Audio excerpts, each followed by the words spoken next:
Hello parents. The topic for our today's discussion is how to handle behaviors when we are in the surrounding. बहुत बार ऐसा हो जाता है कि बच्चे घर में बहुत कुछ चीज़ें बिहेवियरल करेक्शन से अच्छे करते रहते हैं। जब हम उनको बाहर लेके जाते हैं पता नहीं कहाँ से टैंट्रम्स इतना सब थ्रो करने लगते हैं। The reason for this being बच्चे ना ये सारे बाहर के एनवायरनमेंट को एक्सपोजर को बहुत सारे सेंसरी ओवरलोड हो जाता है उनको। They are not able to channelize, they are not able to understand कि कैसे करना है, कैसे मैं मैनेज करूँ ये सब चीज़ों से, राइट। तो पेरेंट इसके लिए बहुत बढ़िया स्ट्रैटेजी मैं आपको बताने वाली हूँ।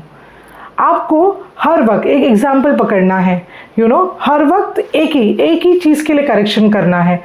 जब तक बिहेवियर का एक चीज़ का करेक्शन नहीं होता आप दूसरे करेक्शन के ऊपर मत बढ़िए।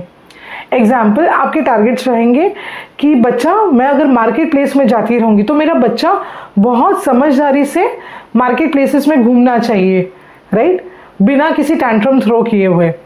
तो उसके लिए स्ट्रैटेजी ये है कि ये सब चीज़ें आपको पहले घर पे प्रैक्टिस करनी पड़ेगी।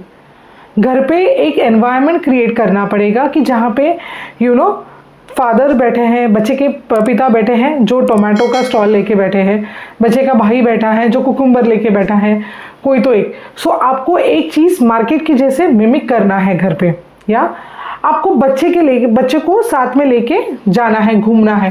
पहले 2-3 स्टॉल घूमने हैं। बच्चा अगर वहीं पे टैंट्रम थ्रो करता रहेगा कि नहीं करना है, मुझे यहाँ पे नहीं जाना है, वहाँ पे नहीं जाना है मम्मा, और रोने लगता रहेगा, सो इसको हेल्दी वे में पनिश कर सकते हो आप। ओके, सो पनिशमेंट मतलब क्या है, बच्चे को ऐसे रीइंफोर्सेस रखने हैं कि बेटा देखो, आप अगर मेरी बातें सुनते हो तो at the end of the market आपको ये चीज़ मिल जाएगी, राइट। ऐसे करके हर वक्त उसको रीइंफोर्स करना है। जहाँ पे बच्चा रोने लग जाता है, आपको कोऑपरेट नहीं करता है, तो फिर आपको विजुअल स्केल यूज़ करके, बेटा सॉरी, आपने ये चीज़ें नहीं फॉलो किए जो मम्मा ने कही थी आपको, नाउ आप ये करो। मतलब ऐसे कुछ तो बच्चे को चीज़ करवाने के लिए बोलने का कि जिसके वजह से वो उसे पसंद ही नहीं रहेगा। तो बच्चे के साइकोलॉजी में ये फीड होता रहेगा, ओके, अगर मैं मम्मा की बात नहीं सुनता हूँ तो मुझे मम्मा ऐसे कुछ चीज़ दे देगी जो मुझे पसंद नहीं है करने के लिए।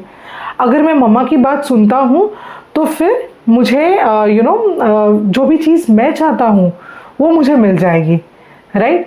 ये ऐसे करके जब बच्चा आपके रडार पे आ जाएगा, मतलब जब वो आपकी बात मानना शुरू करेगा, तो स्लोली स्टेडीली आपको ये स्टॉल्स घर के अंदर ही बढ़ाने हैं कि चलो बेटा देखो, ये टोमेटो है, टोमेटो लेना है क्या, ऐसे।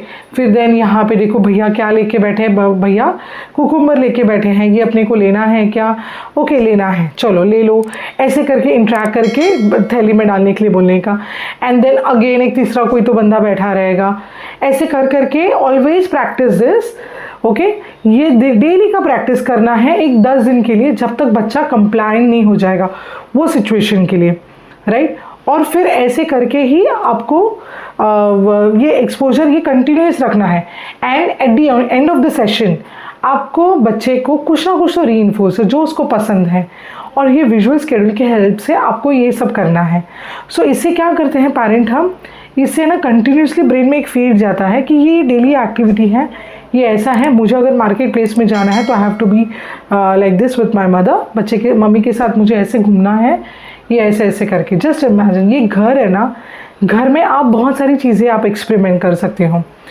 जैसे ही फिर अभी एक दिन आ जाएगा कि चलो घर का प्रैक्टिस हो गया है आपका, आपको बच्चे को बाहर लेके जाना है, राइट। बाहर जब भी आप लेके जाते हो तभी आपको क्या करना है, पहले से ही वार्न करना है बच्चे को, बेटा, इसको बोलते हैं स्ट्रक्चर टीचिंग। बेटा मम्मा अभी हम दोनों मार्केट में जाने वाले, अगर आपने वहाँ पे टैंट्रम्स थ्रो किया नहीं तो रोने लगे तो फिर मम्मा जो ये आपको देने वाली है पुडिंग, कोई भी रीइंफोर्सर, ये रीइंफोर्सर जो देने वाली है वो आपको नहीं मिलेगा, ओके। फिर देन जो भी हेल्दी वे में पनिशमेंट्स रहेंगी, बच्चे को मारना नहीं है, पीटना नहीं है, राइट। जो भी हेल्दी वे में पनिशमेंट्स रहेंगे वो आपको सटल वे में देनी है। नहीं सॉरी बेटा, बच्चा अगर रोने लगा मार्केट प्लेस में, तुरंत घर पे लेके आ जाओ। एंड देन जो भी आपने बोला था कि सॉरी बेटा, ये चीज़ें देखो, चलो कर लो, मैथ से दो शीट सॉल्व करो, फिर जो पसंद नहीं है वो चीज़ करवा दो उसे। स्लोली स्टेडीली दिमाग में ये बैठ जाएगा कि मैं मम्मी की बात नहीं सुनूंगा तो ये सब चीज़ें मुझे करवाने लगेगी। फिर देन द चाइल्ड, ये प्रैक्टिस करने के बाद फिर डेली मार्केट में प्रैक्टिस करके फिर then slowly steadily the child will be compliant. बहुत बार ऐसा हो जाता है कि पेरेंट्स बच्चे को मेरे क्लिनिक में लेके आ जाते हैं और ऐसा हो जाता है कि बच्चा इतना सारा टैंट्रम्स थ्रो करता है कि बच्चा बैठता ही नहीं एक जगह पे, कंटिन्यूसली इधर उधर। तो ऐसे बच्चों को आपको पेरेंट्स पहले से ही प्लान करना है कि ये 1 घंटा है, मैं उसको कैसे हैंडल करूँगा वहाँ पे जाके। तो इसका ट्रेनिंग आपका 1 महीने पहले भर से ही घर पे होता रहेगा। सेम यही स्ट्रैटेजी जो हम लोग ने मार्केट के लिए यूज़ की है, वैसी ही स्ट्रैटेजी आपको वेटिंग एरिया के लिए भी यूज़ करनी है। You have to make the child understand कि ऐसे ऐसे सिचुएशंस में आपको वेट करना पड़ेगा बेटा। सो पहले तो स्टार्टिंग में बहुत छोटे छोटे ड्यूरेशंस में रखो वेटिंग टाइम, एंड ये स्लो धीरे धीरे आपको ये इंक्रीज करते रहना है। Right parents, with plenty of strategies and reinforcements ये सब पॉसिबल है।